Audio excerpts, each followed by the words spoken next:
habang naghihintay kay mami niya. Good morning, everyone. Dito kami Kasi nga ang ganda ng panahon. Maganda nga ang panahon, hindi napapasok yung kanyang mami kasi nagdudumi si Sak or nagtataiba. Kami sa nanay ni Sak. Hinahantay namin anong oras na.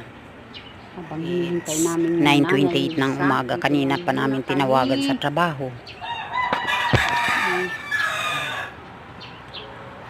Para umuwi kasi takot ako. O diba?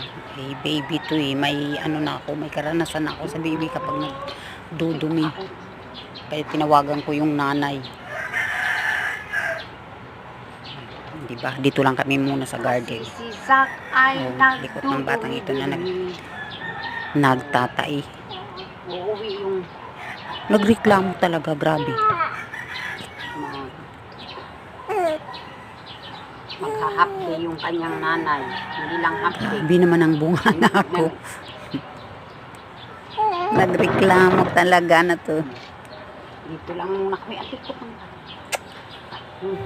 Habang naghihintay kami kay mama. Hi, Sam. Mama, say mama. Alam din kaya ng Mama. batang ito. Say mami. Tantuwa naman siya sa camera. Gusto niya rin Mami. sa camera. Antay namin si mami. Pumayag naman yung nanay na isama ko siya sa mga content Dito ko. lang muna kami. Pero wala akong ano. Oo. Wala kasi akong YouTube Kids. So dito na lang siya sa akin. Sa YouTube ko na lang siya. Sa mga content ko na lang isinasama. Si Lala hindi makapagpigil. Kiss ng kiss.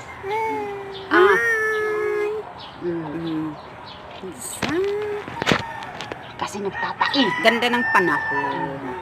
Nagtatai si Sak. Kaya uuwi yung nanay.